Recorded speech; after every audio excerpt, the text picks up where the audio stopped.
Hello good morning students. कैसे हैं आप सभी? आई होप सभी अच्छे से होंगे। फ्रेंड्स, हमने 8th क्लास की साइंस की बुक का 14th and last chapter start किया था लास्ट क्लास में। हम उसके आगे से ही आज डिस्कस करेंगे, इसे कंप्लीट करेंगे चैप्टर को। नाउ जल की उपलब्धता। जल की उपलब्धता क्या होती है? हम प्रदूषण के बारे में पढ़ रहे हैं। प्रदूषण एक समस्या वाला चैप्टर है ये, जहाँ पर हम इससे आगे जल की महत्ता वगैरह के बारे में पढ़ चुके थे। अब हम जल की उपलब्धता के बारे में पढ़ेंगे।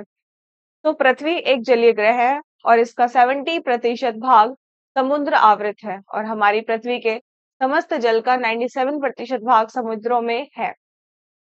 यह खारा जल है और पृथ्वी जल का शेष 3% भाग उत्तरी ध्रुवीय महासागरों में हिम संवेष्टित है तथा अंटार्कटिका महाद्वीप के बड़े क्षेत्र में बर्फ की विशाल चादर आवृत है और यह मीठा जल है। मीठे जल का 80% भाग पृथ्वी पर उपलब्ध है और मीठे जल का शेष भाग झीलों, तालाबों, झरनों, नदियों में तथा भूमि के अंदर है और यह पृथ्वी पर उपलब्ध समस्त मीठे जल का लगभग 20% है। पेयजल क्या होता है? पेयजल वह जल जो मनुष्य के पीने योग्य है तथा स्वास्थ्य पर कोई बुरा प्रभाव न डाले, पेयजल कहलाता है। और हमारे दैनिक प्रयोग में अधिक मात्रा में पेयजल की आवश्यकता होती है और हमें जल अधिकांशतः नदियों से प्राप्त होता है, क्योंकि नदी का जल गंदा होता है तथा इसमें बैक्टीरिया होने के कारण बीमारियां हो सकती हैं। अतः इसे पीने योग्य बनाने के लिए हमें जल को विभिन्न तरीकों से संसाधित करना चाहिए। सर्वप्रथम नदी से जल को निकालकर कृत्रिम झील अथवा टंकी में संग्रह करके रखते हैं। इसको संग्रह किया जाता है। फिर टंकी में जल की गंदगी तली में जम जाती है तथा अनेक बैक्टीरिया नष्ट हो जाते हैं और टंकी से जल को निस्यंदन इकाई से गुजारते हैं, जहां रेत व कंकड़ों की परत से धुलकर वह बैक्टीरिया छन जाते हैं और अंत में जल को क्लोरीनीकरण इकाई से गुजारते हैं, जहां क्लोरीन गैस शेष बचे बैक्टीरिया को नष्ट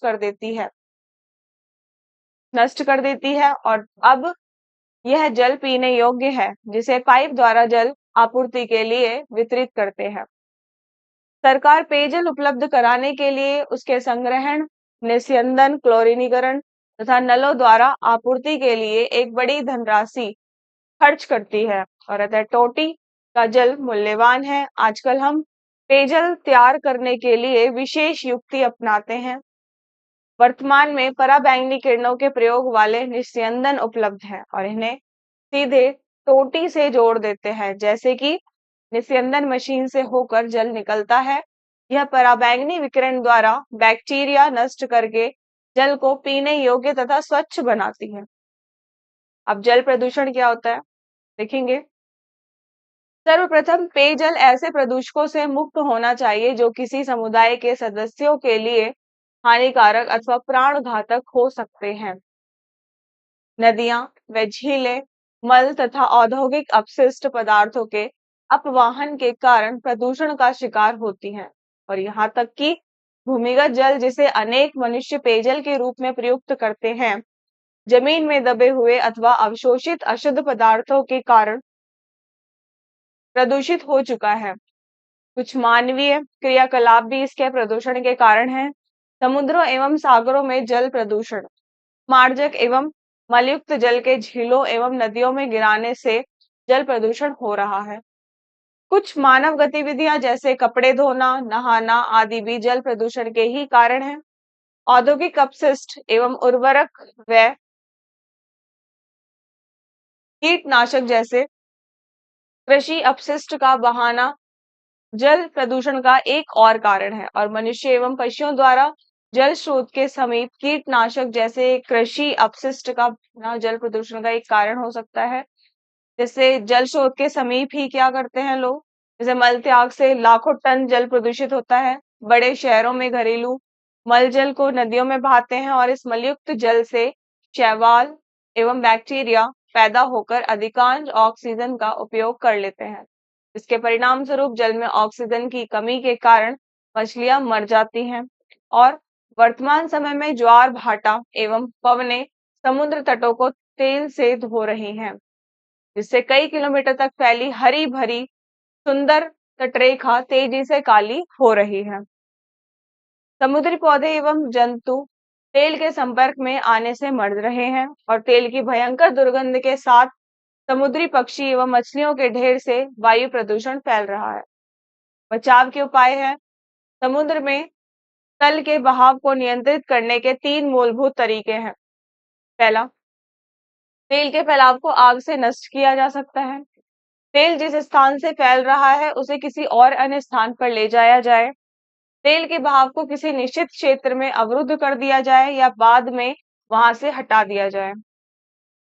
झीलों, नदियों, जलधाराओं एवं भूमिगत जल का प्रदूषण। रसायनों का ढेर। औद्योगिक ढेर के विषैले रसायनों को नदियों, झीलों एवं जलधाराओं में बहाना।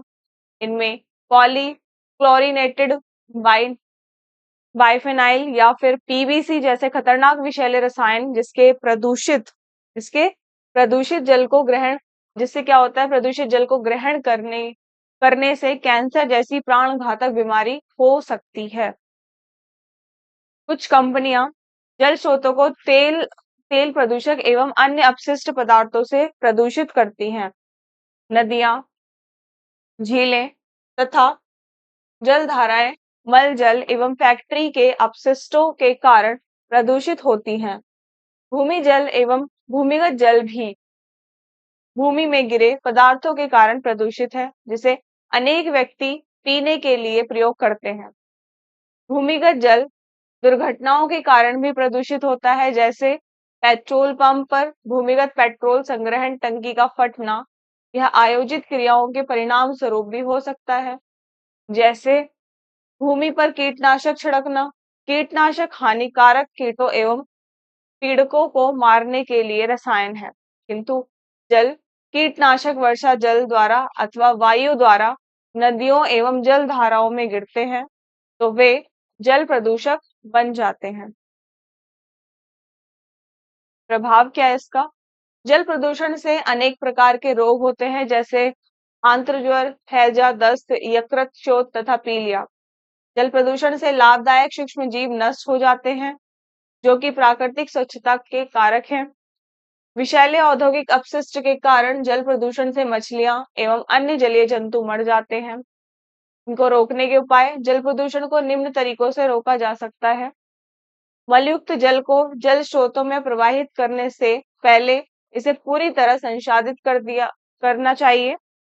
सेकंड, औद्योगिक अपशिष्ट पदार्थों को जल स्रोतों में प्रवाहित करने से पहले उनके हानिकारक पदार्थों को रसायनों द्वारा संसाधित करके उदासीन करना चाहिए।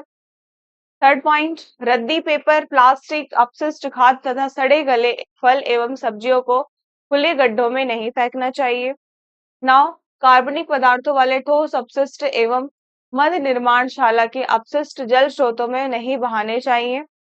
प्रदूषण की समस्या का निराकरण करने के लिए आवश्यक कदम उठाने जरूरी हैं। सबसे पहले बढ़ती जनसंख्या पर नियंत्रण करना होगा और प्रकृति वातावरण को शुद्ध बनाए रखने में सहायक रही है और इसलिए अधिकाधिक पेड़ लगाने होंगे। तो ओवरऑल हमें सभी अधिक से अधिक मात्रा में हमें पेड़ लगाने चाहिए, जिससे कि होने वाली जो आगे की जो पीढ़ी है, जो आगे की जनरेशन है, उसे और ज्यादा प्रदूषित होने से बचाने के लिए, क्योंकि प्रदूषण आप लोग देख रहे हैं किस मात्रा में बढ़ रहा है।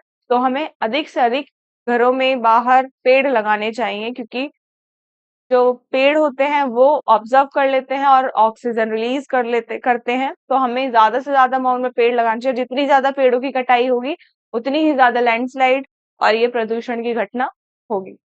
तो यही इसका एक साधन है।